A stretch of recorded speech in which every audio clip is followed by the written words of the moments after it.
دوستان خوش اومدید به جلسه دهم مجموع گفتارهای فکرها و فریادها از کارنما که گفتارهایی رو شامل میشه پیرامون پیوندهای فرهنگ و جنبش دموکراسی خواهی در ایران. در اون مایه‌ای که امروز بهش خواهیم پرداخت در اون مایه اشغاله. جمهوری اسلامی در سراسر دوران 47 ساله حکمرانیش بر سرزمین ایران همواره نامش با اشغال گره خورده، تا جایی که امروزه بسیاری از کنشگران و حتی ایرانیان در سراسر دنیا هنگامی که از جمهوری اسلامی نام میبرند تمایل دارند که در واقع اون رو به عنوان یک نیروی اشغالی در ایران به شمار بیارن. امروز در خدمت یکی از ویراستارهای کارنما هستیم با ارائه پیرامون همین درون مایه. همونطور که خواهید دید امروز با تمرکز بر یک نمونه مطالعاتی در یک از فضاهای شهری تهران تلاش میکنه که درون مایه اشغال رو با توجه به فضاهای شهری در ایران پس از جمهوری اسلامی زیر ذره‌بین قرار بده. خیلی ممنونم از ارائه‌ای که امروز برای ما آماده کردی. جلسه در اختیار تو. ممنونم. خیلی ممنونم. خب 15 خرداد امسال یک خواننده رده پایین از لس آنجلس به ایران اومد تا بخشی از یه نمایش مفصل حکومتی باشه. ویدیوها و تصویرهای این اجرا خیلی سریع منتشر شد و از بین تمام مکانهایی که توی تهران میشد این رویداد تو اونها برپا بشه، میدون امام حسین توی شرق تهران انتخاب شده بود. توی تصویرهایی که منتشر شد، گلدسته‌های آهنی و تابلوی نورانی یه دونه باشگاه مردونه تنها چیزی که ما تو اون پس زمینه تاریک این اجرایی که استیج شده بود میتونستیم تشخیص بدیم. اجرایی که هم خوانندش و هم تماشاگراش به دقت انتخاب و چیده شده بودن و تمام جزئیات این اجرا از خود استیج تا پرچما، پوشش‌ها، فعالیت‌ها دقیقاً عین بقیه میدون‌های تهران توی همون شباست. و اما مسئله اینه که انتخاب این مکان به خصوص با همه تناقضی که توش وجود داره اصلا تصادفی نیست و نتیجه یه سلسله از تصمیم‌های فرادست و سیاست‌های به خصوص شهریه و من تصمیم دارم در مورد همین فراینده، علتش و پیامدهاش صحبت بکنم. اینکه چجوری این فضا امکان رابطه رو سازماندهی میتونه بکنه و از همین طریق میتونه ابزار حکومت باشه برای کنترل یا برای سرکوب. میدون امام حسین طی نزدیک به 15 سال مداخله برنامه ریزی شده از یک گره ترافیکی تبدیل به یه میدون یا اسکوئر توی اون تعریف نزدیک به تایپولوژی تاریخی معماری شد. یه مکان جدا شده از کل شهر که باید یه نماد آیینی و سیاسی توی پایتخت باشه و برخلاف ادعای نهادهای متولی و مرتبط با طراحی و اجرای این وضعیت جدید، رفتاری که داره کاملا متضاد با یک پلازا یا فضای همگانی شهریه و در واقع بخشی از ساختار کنترل کننده و پروپاگاندا و حتی یه وسیله برای یه جور سرکوب نرم توی شهر. حلقه یا دیسک میانی میدان و حلقه دورش یه نمونه ملموسه از اینکه فضا در خدمت ایدئولوژی حکومت چه شکلی میتونه کار کنه، اون وضعیتی که الان داره، و یه مصداق بارزه از اینکه چه شکلی یه پدیده نوگرا، یه گره یا نود شهری که به سرعت و با گسترش شهرنشینی مدرن توی تهران به وجود اومده بود و داشت مثل یک فیلد بر اساس روابط و رفتار کاربری‌های اطرافش کار میکرد، با یه دونه مداخله هوشمند اشغال شده و کاملا دگرگون شده و تبدیل شده به یه چیزی علیه همه اون ایده هایی که اولش بابتش شکل گرفته بود. این وضعیت توی خیلی از میدون‌ها و تقاطع‌های اصلی تهران و حتی شهرهای دیگه هم تا جایی که من میدونم در حال بازتولیده.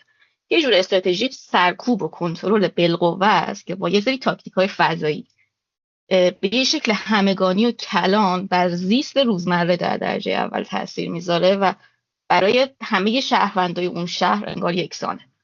نمونه‌های مشابهش رو مثلا میشه توی میدون فلسطین یا میدون آزادی دید که یه مسجد خیلی خیلی بزرگ حوالی هر دوتای این میدونا تو سالهای اخیر ساخته شد، با وجود اینکه خیلی داستان داشت و خیلی مخالفت شد.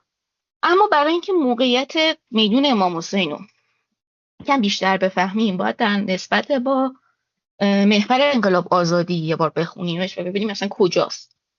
این میدون شرقی ترین گره محور غربی شرقی خیابون انقلاب، خیابونی که از میدون آزادی و با خیابون آزادی تو غربی ترین نقطه شروع میشه و توی زیرگذر میدون امام حسین با خیابون دماوند به سمت لبه های شمال شرقی شهر میره.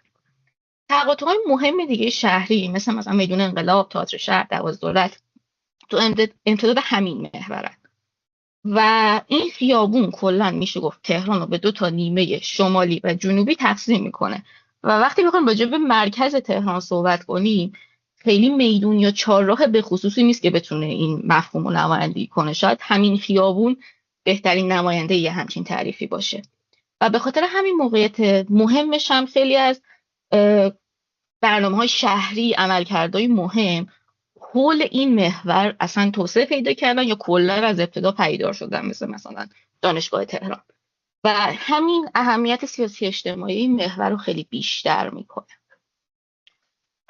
اما اینکه چطوری میدون امام حسین فعلی و فوزیه یا شهناز سابق این شکلی شد خودش یک سوالی بود برا من. این گره شهری اولش با تخریب حصار ناصری در امتداد جاده مازندران شکل گرفته بود.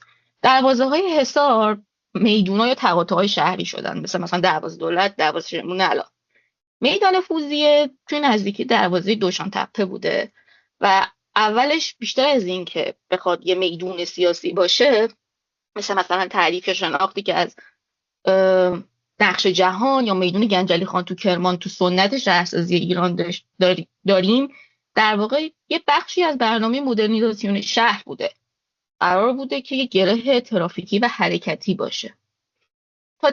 تا ابتدای دهه 50 خورشیدی یه سری آبنما و مجسمه توی اون فضای میانی میدون میذارن که اینو خیلی تبدیل میکنه به این مکان تفریحی و یه عالمه ساختمون‌ها با کاربری شهری و محلی مثل سینما، مسجد، پاساژ دور تا دور این میدون شکل میگیرن و رفتار خیلی شهری‌تر و خیلی مکانمندتری به خودش پیدا میکنه. اما همین شکلی که شهردار بزرگ میشه، ترافیک بیشتر میشه و اینا، نهایتا تصمیم میگیرن که زیرگذر این محور رو به جای اون آبنماها وسط این میدون بذارن. میدون شهرناز یا میدون چهاررس از اولین مکانهاییه که توی تهران بعد از 57 در ابتدای سال 58 اسمش تغییر میکنه. میدون به نام اون مسجدی که کنارش ساخته شده بوده تغییر میکنه و اولین چیزی که اون مسجد از این میدون میگیره اسمش. تا ابتدای دهه 90 خورشیدی همون حالت زیرگذر و مغازه‌ها و پاساژها و اینا میمونه. یه مدت زیرگذر واسه اتوبوسا میشه و دوره برای ماشینا میشه. کماکان اون کاری که باید رو میکنه. بالای میدون بیشتر یه عملکرد محله‌ای تری داره و اون زیرگذر خیلی شهری تر داره عمل میکنه. اما توی دهه 90 اولا که مسجد تا لبه میدون جلو میاد و اون ساختمونایی که بین مسجد و میدون رو تخریب میکنن و به عنوان حیاط مسجد بهش اضافه میکنن. ابتدای دهه 90 میدون امام حسین یکی از 32 میدونیه که سازمان زیباسازی شهر تهران تو دستور کار قرارش میده و نهایتاً با طرح یه مهندس مشاوری به اسم آرکولوگ باقن که یکیشون ایرانی بوده یکیشون نه، یه طرح عنوان طرح ساماندهی و ارتقای کیفی محور 17 شهریور حد فاصل میدان امام حسین تا میدان شهدا تصویب میشه که یک عالمه خود اون نقدهای جدی و بازتابای مختلف میگیره و یه عالمه نشریه‌ها، رسانه‌ها باهاش مخالفت میکنن، اما سیاستایی که در مورد این طرح پیش گرفته شده بوده تغییری نمیکنه. و علت مخالفت هم این بوده که اصلا طرحی که پیشنهاد شده بوده باعث می شده که اسناد فرادست توسعه شهری تهران به طور کلی تغییر بکنه. نهایتا یه شورایی تشکیل میدن 5 نفره و اون شورا هم تصویب میکنه که این میتونه اجرا بشه که یکی از اون 5 نفر رئیس الان پردیس هنرهای دانشگاه زیبا حامد مظاهری. حالا اصلا این طرح چی بوده که اینقدر چالش برانگیز بوده؟ توی این طرح می‌خواستن که بخش شمالی خیابون 17 شهریور جنوب این میدون، یعنی از میدون شهدا یا ژاله رو تا میدون امام حسین یه پیاده‌راه آیینی بکنن، کل جداره‌هاش رو تبدیل به سری کاربری‌های مذهبی بکنن و قرار بود که 2 ضریح طلایی از عراق بیارن، یکیشو تو این میدون بزنن یکیشو تو اون میدون. عراق ضریح‌های نوع طلا رو از ایران میگیره ولی هیچ وقت ضریح‌های قدیمی رو به جمهوری اسلامی تحویل نمیده. پس پروژه نصفه میمونه. از طرف دیگه ترافیک و مشکلات حرکتی جدی که این پیاده راه ایجاد میکنه باعث میشه که نهایتا سال 92 تصمیم بگیرن که خیابون 18 شهریور رو دوباره باز کنن، اما دسترسی به دور میدون همچنان مسدود میمونه تا امروز و اون پلازا یا وید یا فضای خالی که تصمیم گرفته بودن وسط اون دایره میدون درست بکنن ساخته بشه. قبل از اینکه این اتفاق بیفته و چیکار میکرده اینجا؟ قبل از اینکه اصلا این تغییر ایجاد بشه، انسان پیاده میتونسته تمام محدوده اینجا حرکت بکنه، به همه جا دسترسی داشته باشه، هم خیابونای اصلی هم خیابونای فرعی. واسه همین لبه های میدون بسیار فعال بودن، ولی زندگی روزمره شهری توش جریان داشته و یه عالمه کاربری فرهنگی و مذهبی مختلف اینجا بودن. اتفاقی که میفته با این مداخله و بستن اون دور و اضافه کردن اون وید بزرگ با یه سری دیوارای آهنی دورش، دید بین داخل میدون و بیرون مسدود میشه. هم دسترسی سواره مسدود میشه، هم دید مسدود میشه. به همین ترتیب با این مسدود شدن لبه های میدون عملاً از کار میافتن و همه اون قطعه هایی که دور تا دور میدون بودن امروز یا متروکن یا خیلی کم رونقن. و مثلا اگه قبلا بورس لباس مردونه بود، الان یه سری مغازه های تک و توک تفنگ و لوازم شکاری و چیزای این شکلی هست و به طور کلی ماشین هم که نمیتونه وارد اینجا بشه و همه دسترسی های فرعی و کوچه های فرعی هم که به این میدون منتهی میشن با گیت بسته شدن و تحت کنترل هم همواره، نمیشه ازشون عبور کرد به راحتی. یعنی اتفاقی که میفته، اول اسم میدون رو ازش میگیرن و بعداً با اون تغییری که توی کالبد یا فرم این میدون ایجاد میشه، عملاً میدون توسط مسجد کنارش اشغال میشه. در واقع مرکزیت اون فضای خالی میدون از میدون تغییر میکنه و میفته روی مسجد و همه فضایی که اینجا بوده الان داره بخشی از عملکردهایی که در واقع بال مسجدن رو پوشش میده. و لازم به ذکر که این مسجد فقط مسجد نیست، دفتر نماز جمعه تهران، یعنی یک کارکرد سیاسی هم علاوه بر مذهبی داره. و همین بازطراحی لبه ها و دسترسی ها این گره زنده شهری رو تبدیل به یه فضایی میکنه که روابط اجتماعی کاملا توش قابل بازاریابی و قابل مهار شدن. و این دستکاریه یا سرکوبه اصلا به خاطر ویده نیست، به خاطر اینه که میان رابطه بین فضاهای دورش و عملکردهای دورش رو دستکاری میکنن. یعنی الان مثلا عملا این میدونه حیات خلوت اون مسجدیه که کنارش بوده، همه اون رویدادهایی که قرار بوده یا بنا بوده توی مسجد رخ بده الان داره توی این میدون رخ میده، توی شهر رخ. از طرف دیگه این میدون توی هر رویداد حکومتی، چه سیاسی باشه چه مذهبی باشه، بخشی از اون سازوکار تبلیغ و حتی تحمیل ایدئولوژیه. توی راهپیمایی روز قدسی اربعین یا مبدأ یا مقصده، چه شمالی جنوبی باشه مسیر چه شرقی غربی باشه. توی همین چند وقت پیشم یه بخشی از اون محدوده غیر قابل تردد مراسم تشییع بود همین میدون امام حسین. و همین یعنی فراتر از این که چه رویدادهایی توش شکل میگیره، وقتی که این فرم تغییر میکنه، این سازوکار تغییر میکنه، حافظه جمعی توی یکی از متراکم ترین و متنوع ترین محدوده های شهر، قشرهای خیلی خیلی متنوع و مختلفی توش همزمان و در همتنیه دارن زندگی میکنن مخدوش میشه. وقتی نشانه ها از بین میرن، یه خاطر زدایی از این مکان شکل میگیره و همین امکان اشغال رو فراهم میکنه. مثلا سینما میامه که دهه 40 ساخته شده بود در شمال این میدون، توی دهه 80 همچنان هنوز سینما بود. بعد از اینکه دیوار کشیدن جلوش یه مدت متروکه شد، بعد یه فرهنگسرای اطرد شد و الان جزء ساختمان‌های سپاه، اصلا روز تابلوی سپاه نمیشه عکس گرفت. و همین شکلی دونه دونه تمام اون دونه مندیت رو دارن اشغال میشن، یا شهرداری یا مسجد، مثلا با بهانه اینکه فرسودن یا متروکن دونه دونه این دونه ها رو دارن اشغال میکنن.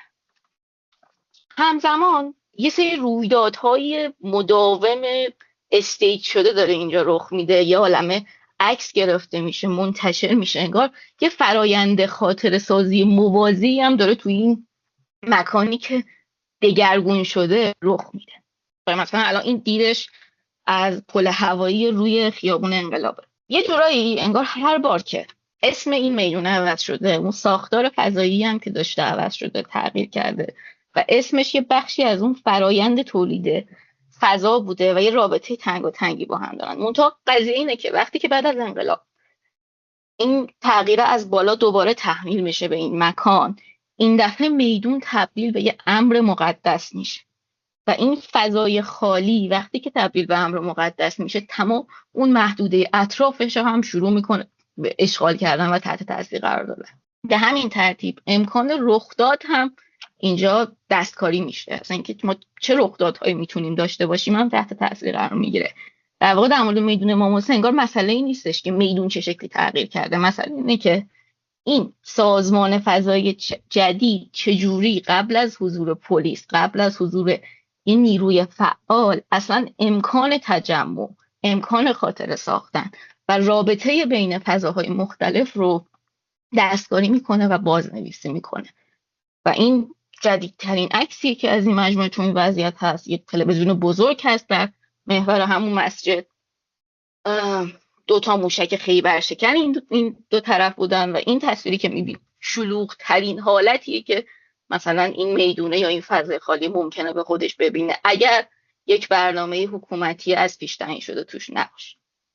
مرسی شادی جان، خیلی ممنونم. نمیدونم اگر دوستان سوالی دارن لطف کنید که دستتون رو بالا بکنید. حالا من یه پرسشی دارم از قبل از اینکه دوستان بتونن پرسششون رو آماده بکنن. آیا در فرایند پژوهشیت به موارد دیگری برخوردی که شبیه به همین فرایندی باشه که در این میدون اتفاق افتاده؟ و اگر بله، من میخوام ببینم که چرا این کیس استادی رو در واقع انتخاب کردی، ناظر بر این که وجه تمایزها چه بوده، چون احتمالاً وجه تمایزی بوده اگر نمونه های مشابه باشه.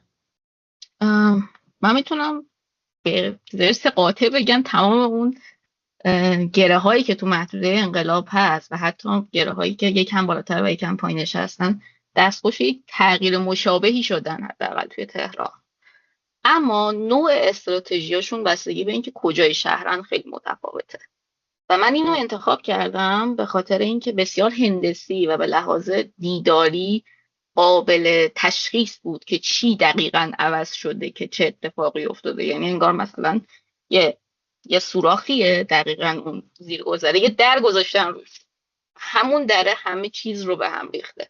ولی مثلا خود همون بنر میدون ولیعصر و اتفاقی که داره میفته یه بخشی از همین مداخله هایی که تو همین سالها همزمان رخ داده، یا مثلا میدون مروی توی بازار در حالی که جلوخان وابعالی کاخ گلستانه، بخشی از تریتوری کاخ گلستانه تو همین سالها دچار تغییر شده، واگذار شده به بخش خصوصی و داره اونجا چیزی ساخته میشه.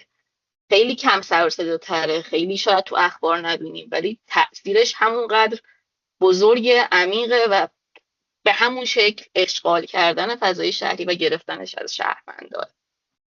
مرسی. توی تصویر آخری که از میدان امام حسین نشون دادی در واقع یک تلویزیون شهری بود که خیلی مثل یک در واقع یک تک نما یا در واقع یک تک وجه داره خودشون نشون میده و از اطراف بسته است. یعنی شما فقط باید روبروش بایستی و با یک نما طرفی.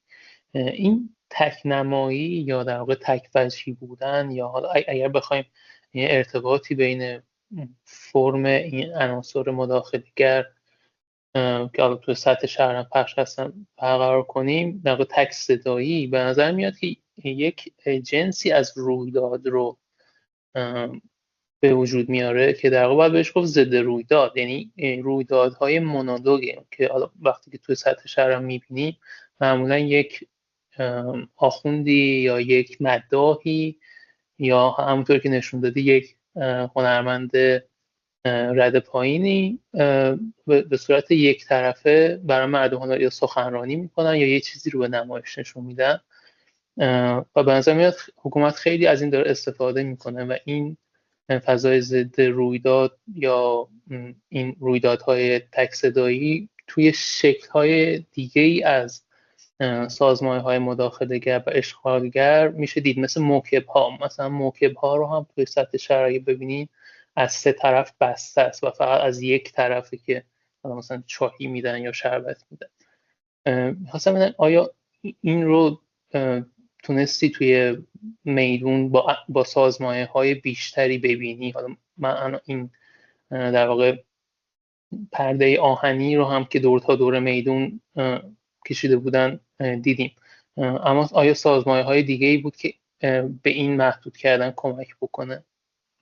کلاً یه چیزی که من اینطور یعنی فکر میکنم راجع به اون مداخله ها و اشغال های کوچیک و بزرگی که توی شهره، اینه که همواره یک بخشی از اینا داره با دیدن یا ندیدن، دیده شدن یا دیده نشدن کار میکنه. یعنی اون بچه اشتراک همشون از نظر من دیدن یا ندیدنه. مثلا توی این میدون چون اون دیوار مشبکه و اسکیلش خیلی بزرگه، مقیاسش خیلی بزرگه، کسی که توی میدون نزدیک اون باشه میتونه بیرون رو ببینه، ولی از بیرون داخل اون دیده نمیشه، داخل اون محدوده دیده نمیشه. این یک لایه‌ای باز دوباره از اون دستکاریه که داره تو اون منطقه میکنه. یا مثلا همین بحث تلویزیون، جدا از این که تلویزیونای خیلی بزرگ الان تقریبا تو تمام میدونای شهر مستقرن، از مثلا میدون صنعت تا میدون مثلا هفت تیر، میدون ابن سینا، کوچیک و بزرگ همشون یه تلویزیون هست. اگرم جا نباشه روی سری مثلا کامیونا LCD گذاشتن، اون داره حرکت میکنه یا یه گوشه میدون وای میسته که اون تلویزیون باشه. باز دوباره به نظر من از اون سازمایه هایی که داره با دیدن یا دیده شدن کار میکنه. واسه همین من فکر می‌کنم بود موافقم با اینکه نمایی همشون دارن و یک طرفن، یک سویان، تک بودین، ولی فکر میکنم از دید من بحثشون بیشتر دیده شدنه. بحث اینه که همه ببینن که یه همچین چیزی هست، همه ببینن که موکب ها وجود دارن، بنرها وجود دارن، تابلوها وجود دارن، تا اینکه آیا واقعا اون داره یه کاری اونجا میکنه یا نه. مثلا این دیدنه یا ندیدنه با همون بنر میدون ولیعصر هم خیلی پررنگ کار میکنه. از هر نقطه‌ای توی اون محدوده اون بنر دیده میشه، از پایین توی مترو، از بالا تو خیابون، از بولوار کشاورز، از همه جا دیده میشه. نمیدونم چقدر تونستم به سوالت جواب بدم، ولی من اینطوری میخونمشون. مرسی. دقیقا فکر کنم تک صدایی تونسته که در واقع میدون رو در نهایت تبدیل کنه به یک بنر، مثل اون چیزی که حالا تو میدون ولیعصر می‌بینیم، حالا اینجا با تلویزیون و یک استیج. مرسی علیرضا جان. من قبل از که سوال خودم رو بپرسم از دوستان میخوام خواهش کنم یک کمی راجع به تجربه خودشون، شیوه های مختلف اشغال صحنه شهری تهران، ایران حرف بزنید.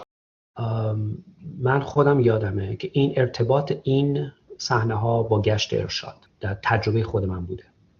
من کاملا خاطرم هستش که در تمام اون سالهایی که مثلا در دهه 80 به خصوص در تهران وقتی قدم می زدم، همواره می دونستم که موقع عبور کردن از میدون بنک باید گردنم رو دراز بکنم و نگاه کنم به میدون، به عرصه میدون و ببینم که ماشین های گشت ارشاد کجا وایسادن. دلیل تیشرتی پوشیده بودم که روش فرض بگیر که یک چیز انگلیسی نوشته شده بود، چیز لاتین نوشته شده بود، یا عکس گروه موسیقی روش بود، یا اینکه موهام بلند بود فرض بگیر، یا دوربین داشتم رو دوشم.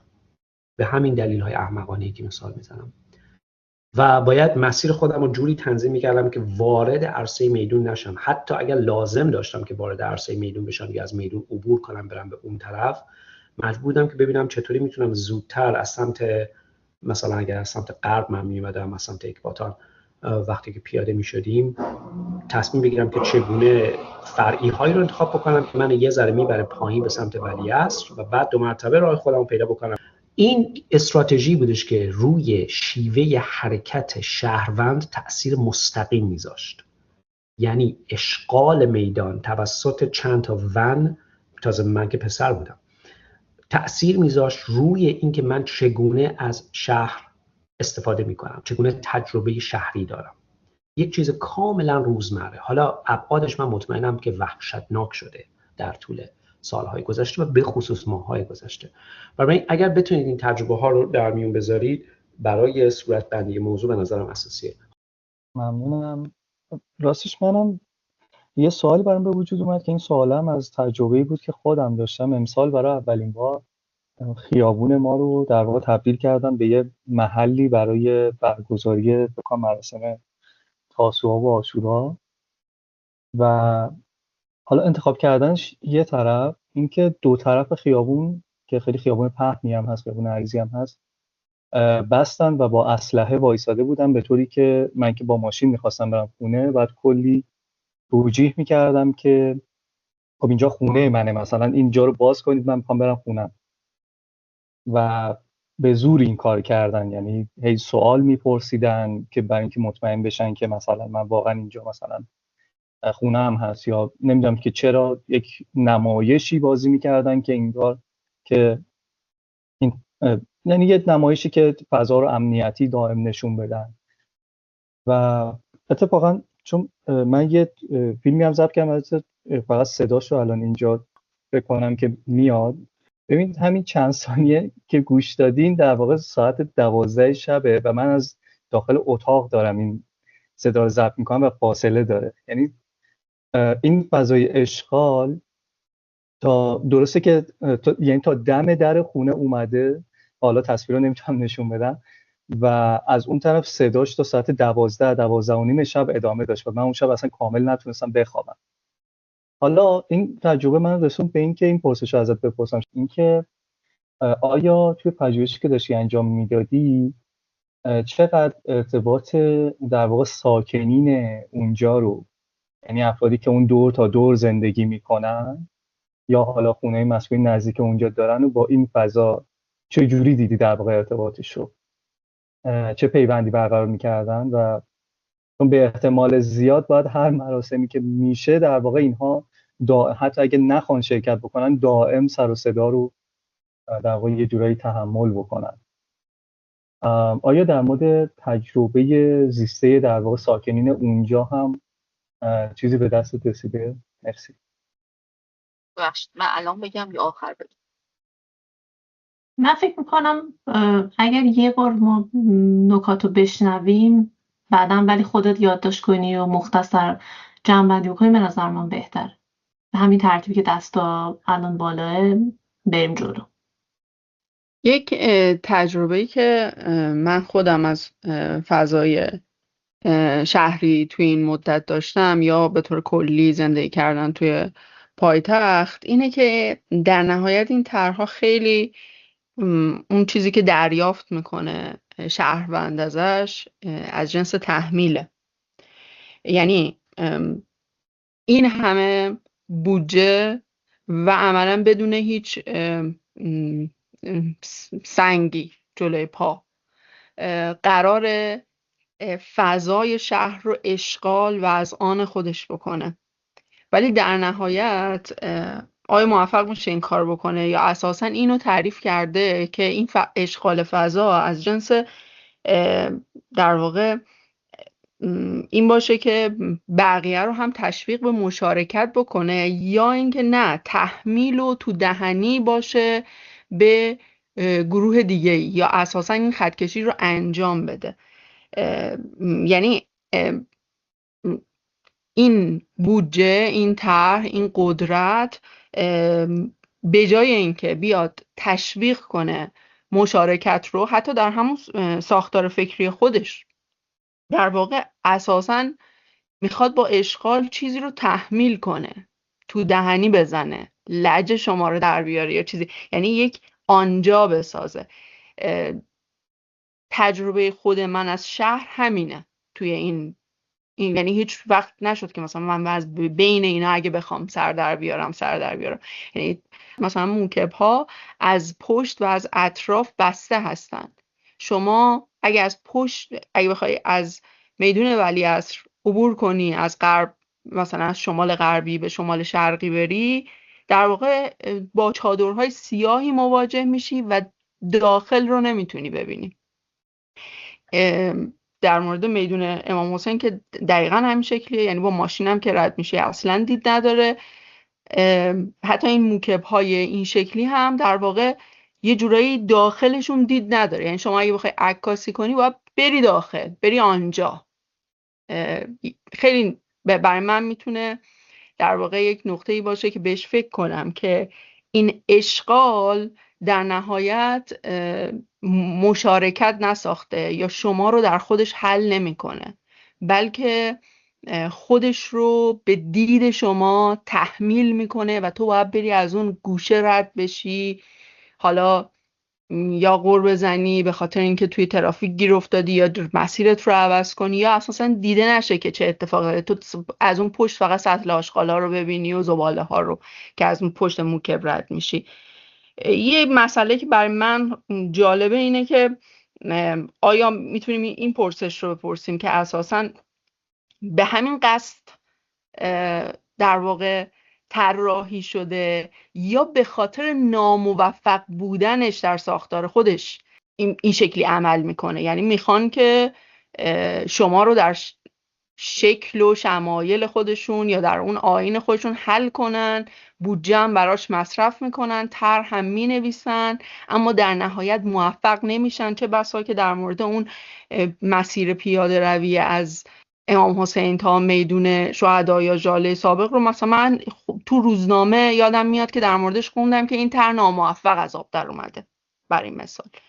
یا نه اساساً برای این فضا طراحی میشه که در واقع خطکشی کنه، جداسازی کنه، یا مثلا این شکافی رو مرئی کنه به قول معروف، که توی تجربه اخلاقی مثلا این روزگار ما خیلی این دیده میشه. خیلی آدم ها هرس میخوردن از اینکه این کسانی در میدان شهر ایستادن با مثلا، یعنی یه جورایی اون نقشی که ایفا میکنه همون شکل نقش تحمیل، تو دهنی، رو کم کنی یا چیزهای از این دست. ممنونم، مرسی. من در واقع یکی از عجیب‌ترین تجربه هایی که داشتم به واسطه زندگی تو تهران نزدیک خیابون انقلاب، همیشه قبل از این تجربه وقتی که از تو تلویزیون این جمعیت ها رو میدیدم شک نداشتم که اینا همه مثلا یه سری شر مطلق و در واقع یک جمعیتیه که مثلا با نفرت کامل بهش نگاه میکردم. ولی چند بار تجربه حضور بینشون و حالا رد شدن از کنارشون و اینها، بجز اون نیروهای سرکوبی که نقش اسکورت و مثلا محافظت از اون رویداد رو بازی میکنن و حالا گردانندگانش، یه جمعیتی رو شما میبینی که اینها به نظر میاد صرفا یه سری سیاهی لشکری هن که یه سری آدم محروم، یعنی و این تجربه اینه که میبینی اونم آدمه. این بالاخره هر چقدر که ناآگاه و نادان و حالا در بعضی موارد شاید در لومپن و بیشرف باشه، ولی در نهایت میبینی که اونم آدمه و این حس کردن این آدم بودن اون و همزیستی با اونها خیلی حس عجیبیه و یه همدلی خیلی عجیب و دلهره‌آوری رو ایجاد میکنه که مثلا به واسطه دیدن یه سری فعالیت‌های ساده مثلا که بچه‌ها بازی میکنن یا واقعا به معنی واقعی کلمه انگار اومدن کارنوال و دارن از اون رویداد لذت میبرن، براشون واقعا تفریحه. و همین محروم بودن رو هم که بذاریم کنارش، این سوال رو برای من پیش میاره که این آدم ها چطور به وجود اومدن، یعنی این محرومیت چطور تونسته به جمهوری اسلامی کمک بکنه که از آدم ها برای خودش سیاهی لشکر درست کنه.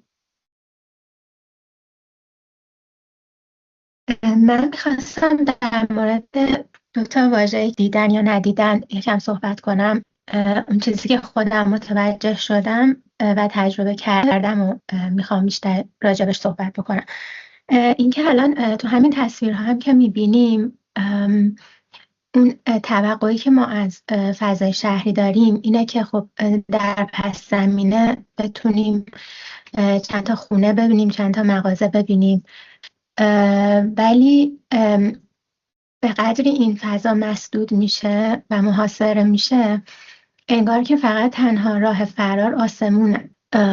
اینکه حتی یه کنسرتی چیزی هم باشه فکر نمی‌کنم انقدر فضا، اگه تقلیدی از اون هم باشه فکر نمی‌کنم فضا انقدر بسته قرار باشه که باشه.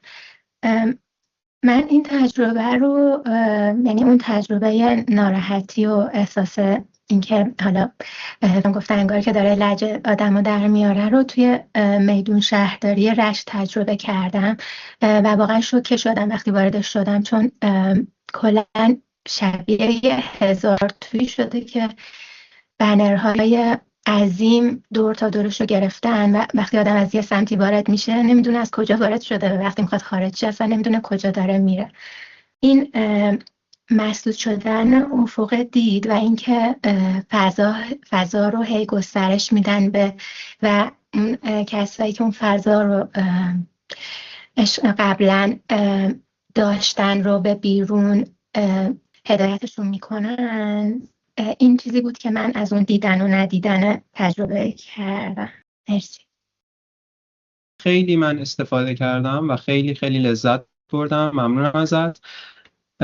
پیرو صحبتات و سوالی هم که علیرضا جان مطرح کرد، منم رفتم توی خاطرات یه مروری بکنم و یاد جنوب افتادم، آبادان و خرمشهر که توش زندگی میکردم. تو آبادان زندگی میکردم و ما خرمشهر خب زیاد میرفتیم لب شط و خب خیلی معروفه فکر کنم این قضیه که یه بخشی از خونه هایی که تخریب شده، مکان هایی که تخریب شده عمدتاً توی خرمشهر و بعضاً هم توی خود آبادان همونطوری با جای ترکش و اینا باقی موندن.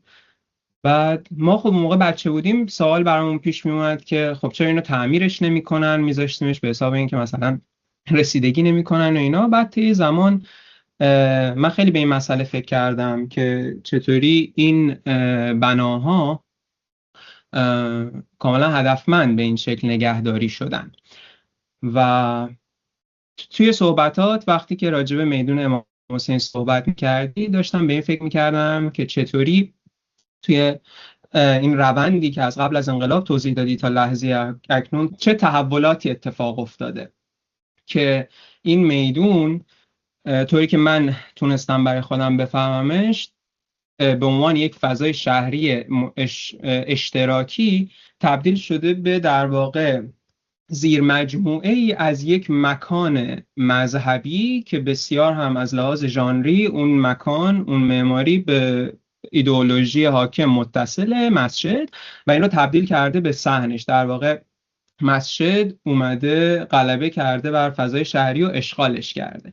این تحول برای من خیلی جالب بود و از اون ور مقایسه کردم با تجربه خودم. برای من جالب بود که درست در جنوب، در آبادان و خرمشهر، نه با تحول بلکه با نگه داشتن و تغییر ندادنش این اشغال داره اتفاق میفته. یعنی مثالی که تو زدی مثال افزایشی میتونیم بگیم که داره چیزی رو متحول میکنه تا این ایدئولوژی رو گسترش بده توی فضا، توی تجربه عمومی و روزمره.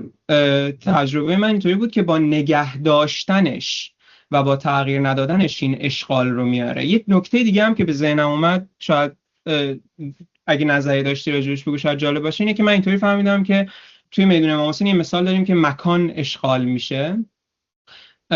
توی مثال من آبادان خرمشهر یه طوری من به نظرم میاد که انگار زمان اشغال میشه.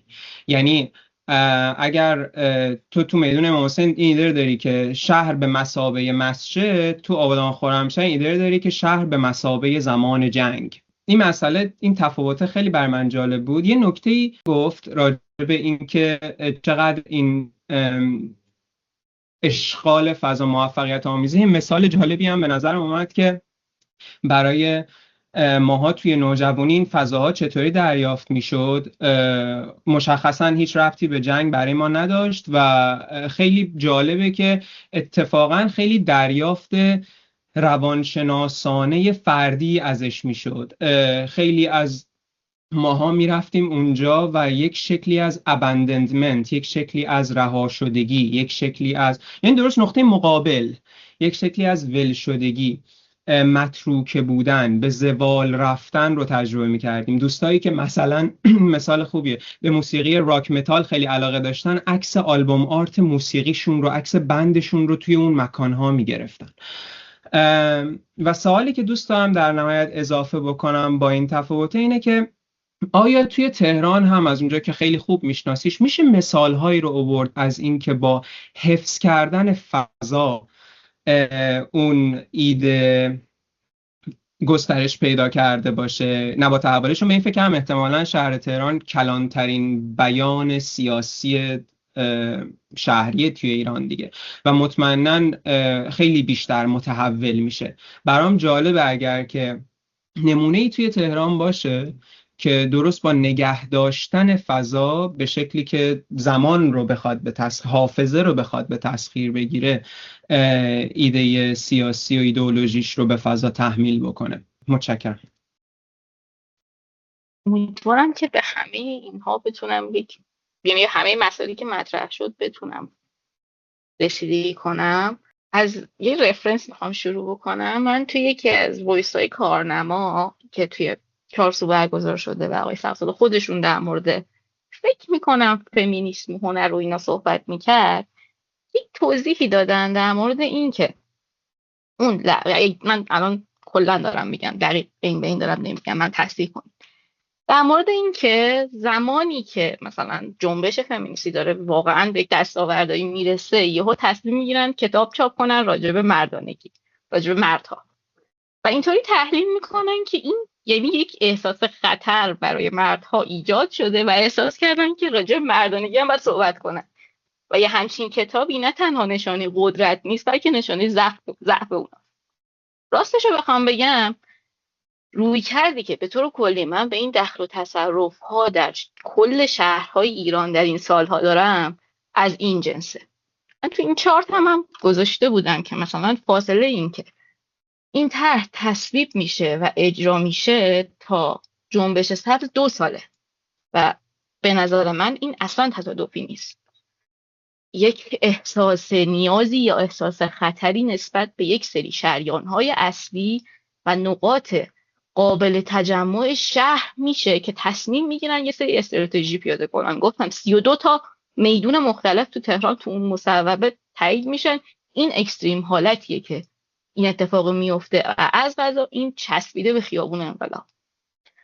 و حالا در همین خلال من به بحثی که راجع به این که ساکنین چه تجربه‌ای دارن هم میتونم صحبت کنم. اما برگردم سر این که این نشانه ضعف یا احساس ضعف، یک عالمه رویدادها یا بگیم ضد رویدادهای شهری از بعد 401 به تهران اضافه شد. مثلا سفره افطاری اندازه کل بولوار کشاورز، یک سری اتفاقات این شکلی. تحلیل من اینه، نگاه من اینه که یه دفعه یک تصور یا دید تازه‌ای نسبت به شهر به وجود میاد از طرف شهروندها. حافظه یا خاطره شهروندان نسبت به اون محلی که دارن توی زندگی میکنن، اون شهری که توش هستن، یه دفعه یه سری اتفاقات عوض میشه و این حکومت مستقر هر چه سریعتر میخواد که اینو برگردونه به اون حالت قبلی و اگه برنمیگرده به حالت قبلی پس یه جور دیگه‌ای بیاد بازنمایی کنه یا نشون بده که نه، همچنان این دست ماه و این شهر ماه و اینجا این شکلیه. مثلا همه این اتفاقاتی که تو میدونا داره میفته، همه این تجمع بستن همه میدونای شهر هیچ ربطی به جنگ نداره. از بعد دیماه این اتفاق افتاد. این واکنشیه که داره حکومت میده تهران اونا، داره میده به تهران ما، به خاطر اینکه یه تصویر دیگه ای از خودش بروز داد و این اولین باری نیستش که یه همچین اتفاقی برای یک شهری میفته در تاریخ و یا حتی یک حکومتی تصمیم میگیره که یه سری استراتژی کلان داشته باشه نسبت به اینکه چه شکلی فعل و انفعالات شهر رو بتونه مهار کنه. مثلا یک روایتی هست که ناپلئون به هوسمان میگه که نقشه پاریس رو بیاره و 3 تا خط میکشه، میگه این 3 تا خط رو باید باز کنین، خیابون عریض بکنید. و مثلا ایده بولوار از اونجا به وجود میاد، به خاطر اینکه بولوار پهن عریض مرتب قابل کنترل تر از اون کوچه ها و خیابون های ارگانیک و نامنظم پاریس بوده که انقلابی ها میتونستن جمع بشن اونجا سنگر ببندن. تو بولوار نمیشه سنگر بست و اینا همه از ضعف داره به نظر من نشأت میگیره و قطعا زندگی ساکنین تاثیر میذاره. در مورد همین میدون امام حسین، زیست اینجا به طور کامل مختل شده. الان یه همچین فضایی به این بزرگی سنگ خالیه، در حالی که سرانه فضایی سبز مثلا دروازه شمرون تو جنوب این میدون 5 سانتی متر به ازای هر آدمه. اصلا پارک وجود نداره تو نظام آباد، تو هیچ فضای سبزی وجود نداره، هیچ چیز نیست. نزدیکترین پارکی که مثلا یکی بخواد بچه‌شو ببره مثلا ایران شهر، واقعا هیچی نیست. یعنی اگه کل این فضا رو مثلا درخت میکاشتن خیلی خیلی، یا همون موقع که چمن بود، خیلی خیلی کمک کننده تر و بیشتر به درد مردم اونجا میخورد تا وضعیت فعلی. و علاوه این که خیلی خیلی آدم‌های مختلف، گروه‌های فرهنگی، مذهبی، اجتماعی، اقتصادی خیلی متنوعی اینجا زندگی میکنن. خیلی متراکمه، بسیار مهاجرپذیره، از ابتدای شکلیش تا الان محدودیتی که توی تهران مهاجرپذیره، واسه همین خیلی فرهنگ‌های مختلفی توش هست و قطعاً داره بهش آسیب میزنه و معضل‌هایی که از قبل هم تو این محدوده بوده رو داره دوچندان میکنه، تاثیرش رو میذاره. امیدوارم که با این چند تا مثال هم چند تا صحبت کرده باشم. فقط در مورد یک سوالی که میتونم در برابر این چیزی که گفتی بپرسم اینه که خب چه شکلی دارن با زمان کار میکنن؟ چون مثلا برخوردی که من داشتم، یهودی ها هم هر ساختمون یا بنایی که دارن و همون جوری که هست نگه میدارن. مثلا کنیسه خیم توی 3 تیر تهران یه سری صندلی داره مال 200 سال پیشه، یه رنگ نمیزنن روی اینا. مثلا حتی شیشه هاش مال 150 سال 200 سال پیشه، حتی اگه بشکنه عوض نمیکنن، با چسب میچسبونن.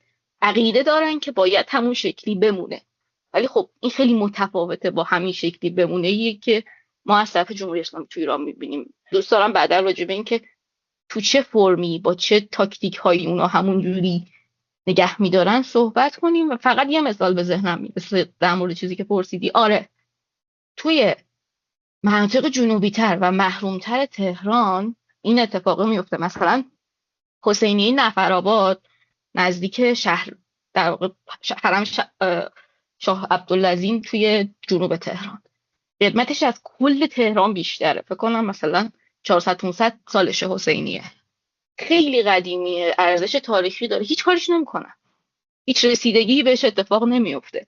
و اگر بخوایم یه مکان فرهنگی، مذهبی، تاریخی تو تهران نام ببریم اونه، ولی تقریبا از یکی از فقیرترین محله های تهران، همه بومی ها یه جورایی تارونده شدن و همین.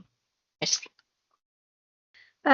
مسئله که مطرح کردی خیلی برای من تأمل برانگیز بود، چون دقیقاً تجربه زیسته هستش و حتی وقتی که چکیدت رو خوندم سوال برام ایجاد شد و باعث شد که برم به سمت جنبه نظری موضوعی که داری ارائه میکنی. به خاطر همین من 4 تا سوال رو آماده کرده بودم ناظر بر اون جنبه های نظری، که البته مستلزم اینه که تعامل با هم داشته باشیم و من پاسخ تو رو بگیرم و برم سوالهای بعدی، که البته 2 تا سوال اول میتونه خیلی جوابهای کوتاهی داشته باشه و سوال 3 و 4 هم یکم مکس میخواد. پرسش اولم اینه که آیا بازطراحی میدون امام حسین یه مداخله صرفاً کالبدی برای مهار روابطه، یا باید اون رو یه پلیسی سازی فضایی بدونیم که با تقسیم بندی دقیق محسوسات عملاً اجازه نمیده هیچ امر سیاسی یا پدیده غیر منتظره‌ای در اون بروز کنه؟ فکر کنم قشنگتر از من گفتی چه اتفاقی میفته. خب الان پاسخت اینه که پلیسی سازی فضایی داره انجام میشه یا نه؟ بله. اوکی، مرسی. سوال بعدی اینه که فکر میکنی آیا شکاف یا گسستی در این فضا امکان داره به وجود بیاد، مثلا از طریق کنش شهروندی، و این چه شکلی میتونه اتفاق بیفته اگه جوابت مثبته؟ فکر میکنم که تجربه نشون داد که نمیتونه اتفاق بیفته. یعنی در عمل دیدین دیگه، هیچ گره شهری تسخیر نتونست بشه توی تهران در اوج حالتش. همواره یک راهی هستش که سرکوب بشه و نفوذ بشه، چون فقط بحث میدان نیست، اطراف میدان هم دیگه مال میدون نیست. و فکر می‌کنم دقیقاً واسه همینه که ما نمیتونیم مثلا انتظار داشته باشیم یه اتفاقی مثلا شبیه اون چیزی که تو میدون تحریر اتفاق افتاد تو تهران اتفاق بیفته. از قبل خنثی شده این امکانه، یا حداقل من نمیدونم راهی وجود داشته باشه یا نه، فکر کنم باید ببینیم. خب اگه اینطوری نگاه کنیم این خودش نوعی پلیسی سازی نظری نیستش که عملیات مردم رو در بازپسگیری فضا انکار میکنه؟ ببین فکر میکنم یک لایه‌ای باید عملگرا بود دیگه. مثلا میگم نمیدونم، عملگرایانه وقتی بهش نگاه میکنم با ابزارهایی که شهروند پیاده داره واقعا امکان پذیر نیست. یعنی مثلا مثل اینه که تو با دست خالی بفرستنت وسط میدون جنگ بگن تو هم بجنگ، یه چیزی به من بدید که منم بجنگم دیگه. نمیشه که. من هم باید یک ابزاری داشته باشم. ولی ما هر دفعه داریم این تمرین رو میکنیم دیگه، یعنی وقتی میریم تو خیابون در واقع داریم این شکاف رو بهش امید میبندیم و میریم جلو. و اصلا برای من همین سوال شدش که این شکاف ها و گسست ها در پیش یه سوالی میاد که این شکاف ها نقص های طراحی هستن که قدرت هنوز موفق به بسته شدن اونها نشده، یا اینکه خود این نظم پلیسی برای تداوم حیاتش به وجود این شکاف ها و این مقاومت های کنترل شده نیاز داره. یعنی من به کنش های خودمونم مدام فکر میکنم و اگه بخوام یه جور دیگه بگمش، آیا اون چه که ما به عنوان مقاومت مردم در شکاف ها میبینیم در واقع مکانیسم تخلیه انرژی سیاسی توسط خود نهاد قدرت نیست تا از انفجار بزرگتر جلوگیری کنه؟ و دوست داشتم این رو در میون بذارم که آیا حرکتی که داریم ما میکنیم کنترل شده است، یعنی خود نهاد قدرت داره کنترلمون میکنه یا نه؟ ببین مسئله اینه که به نظرم اصلا طراحی شکست خورده و اینا نیست. یعنی کاملا این مثلا میدون موسوم یک پروژه 100% موفقه در ایده و هدفی که داشته بدون شک. و مسئله اینه که مطالعه داره میشه برای این. دانشگاه امام صادق، دانشگاه امام سجاد، دانشگاه امام حسین خیلی جدی مطالعه میکنن روی استراتژی های جنگ شهری، خنثی کردن اونها، سازماندهی اونها، طراحی اونها. یعنی اصلا یک چیزی نیستش که خیلی میتونیم دست کم بگیریم که چه انرژی داره مصرف میشه و چه اتاق فکری وجود داره برای اینکه یه همچین راه حلی رو پیدا بکنه، آزمایش کنه و اجرا بکنه. و این مسئله که اون عملیات شهروند توی شهر کی و کجا موفقیت آمیز بوده یا نبوده، مثلا یک بحث مفصلی و باید واقعا مورد به مورد تو زمانهای مختلف تو جاهای مختلف مقایسه بشه.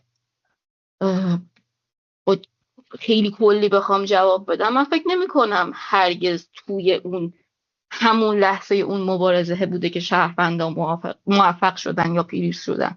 بعداً نتیجه داده. اون یک اکتی بوده که انگار مثلا یه اجندایی شده که یک حواسی پرت بشه که یه اتفاقی داره تو این شهر تو این کشور میفته. درسته، مرسی. ما از بحث فضا شروع کردیم. من میخوام همین رو پیوند بزنم به 18 و 19 دی و یه سوال راجع به اون بپرسم. ما رسیدیم به جایی که قدرت برای سرکوب از خشونت فیزیکی مطلق استفاده کرد. این یعنی فضا برای قدرت دیگه نه یه میدان عمومی بلکه یه میدان جنگ شدش. اگه قدرت تصمیم گرفته که با کشتار نظم فضاییش رو تحمیل کنه، آیا ما با یک نظم فضایی طرف هستیم یا با تعلیق قانون و خود فضا؟ قطعاً یه نظم فضاییه. قانونهای خودشو داره، نظام خودشو داره، سازمان خودشو داره، ولی این آنفولد کردن این که این ساختار چه شکلیه فکر میکنم خیلی زمان و خیلی ابزارهای زیادی میخواد و واقعا یه پروژه است، یه کاریه که داره چه اتفاقی میفته. مرسی شدید. مرسی. سوالی که من دارم و فکر میکنم نیاز داریم برای ترسیم کردن کامل تصویری که پیش رومون هست و در این حال باز کردن بحث معطوف به آینده برمیگرده به نسخه های شبیه به اون چیزی که امروز در ارائه در مورد امام حسین دیدیم. مثلا فرض بگیرید که در میدون انقلاب تغییراتی اتفاق افتاده که شباهت هایی داره، در میدون ولیعصر به همین ترتیب، یا ونک. من دلم میخواد اگر کمی توصیف بکنی شباهت و تفاوت ها، بپردازی به شباهت و تفاوت هایی که بین این در واقع کیس به خصوص و دیگر موردها وجود داره که این خودش بشه یه مقدمه‌ای بشه برای یه بحث دیگر، چون من واقعا فکر میکنم که ما احتیاج به یک جلسه دیگه داریم. هنوز خیلی از نکته‌ها مونده، حداقل 3-4 تا سوال دیگه مونده که دیگه نمیرسیم. شاید بذاریم تو بخش دوم حرف بزنیم، ولی به نظر میاد حیفه یه جلسه دیگه بذاریم و راجعش صحبت بکنیم. برای این پرسشم اینه که در رابطه با دیگر میدون‌ها چگونه این تغییرها رو می‌بینی و یا اگر موردهای دیگه‌ای هست که خودت بهتر از من می‌دونی. حتما. ببینید من میتونم چند تا استراتژی کلی رو بگم و مصداق بگم. یکیش اینه که میدون رو از میدون بودن در میارن، خوردش میکنن، مسیر حرکتی رو دچار مشکل میکنن. مشخصا میدون صنعت و میدون هفته تیر این شکلی هست. یعنی تو گوگل ارتشون کاملا معلومه. یعنی میدون هفته تیر اسمش میدونه، یک عالمه قطعه های مثلا جزیره های کوچیکه که مثلا چمن کاشتن و دیگه میدونیتی برای این نمونده. یه عالمه نرده داره، هم با ماشین آدم گیج میشه مسیر رو گم میکنه، هم پیاده. میدون صنعت هم همینطور، اصلا یک طرف هست، میدونی چرخشی اتفاق نمیفته، فضایی هم برای تجمع وجود نداره. به راحتی آدما تو اون 1000 تویی که ساختن گیر میکنن. یه سری میدونهای دیگه گیتد میشن، بسته میشن، یا یه سری تقاطع، یعنی با نرده بسته میشن. مثلا چهارراه ولیعصر، مثلا خود میدون ولیعصر، حالا چهارراه ولیعصر اون زیرگذرش رفت کاملا زیر زمین و دور تا دور نرده کشیده بودن که برای همین مثلا تشییع نرده رو کندن همه رو، و البته یه سریشون بوده ماه کنده شده بود و یه جایی به بعد آدم پیاده اصلا نمیتونست، 2 متر نرده بود نمیتونست رد شه، مجبور بود با یه پله‌ای بره زیر زمین، از زیر زمین چهارراهو به چرخه بیاد بالا. یا میدون ولیعصر بازه که همچین اتفاقی داره، یه حفره بزرگه که همه دسترسی به گوشه های میدون از اون حفره زیر، حالا مثلا یه ویدی هم داره که دیده میشه آسمون و یعنی ساختار هم. در مورد میدون ونک یه کمی فکر کنم شرایط میدون ونک خودش آردی مسئله رو حل کرده بود. انقدر میدون ونک شلوغه و انقدر ترافیک داره همیشه که خیلی کاری لازم نبود بکنن، عملا میدون همیشه بسته. اما یه چیزی که تو همه اینا مشترک خط بیارتیه. خط بیارتی شریانای پهن اصلی رو همه رو یه بخشیش رو گرفته و اینا تو تقاطع به میدونا میرسن و یه بخشی از میدون رو همش کنن و میگیرن. پس یه استراتژی مشترک تو کل شهر. انقلاب یه کمی شبیه میدون ولیعصر، فقط برعکسشه. میدون ولیعصر وسطش یه حفره‌ایه که دیگه نمیشه وسطش جمع شد. میدون انقلاب یه برآمدگیه که دیگه نمیشه وسطش جمع شد. یه برآمدگی بزرگی گذاشتن و اخیراً هم یه مسابقه‌ای برگزار کرد شهرداری که دوباره یه بازطراحی اتفاق بیفته و فکر کنم خیلی بیشتر هم میخوان روی اون میدون رو اشغال کنن و ببرن. فکر میکنم مسئله اینه که فضایی برای ایستادن دیگه وجود نداشته باشه. فضای خالی که بشه با آدم‌ها جمع بشن و اونجا رو بگیرن دیگه وجود نداره تو هیچ کدوم از این تقاطع. خیلی ممنونم شادی جان، مرسی از همه همکاران در کارنما بابت این جلسه بسیار پربار. وقت شما بخیر.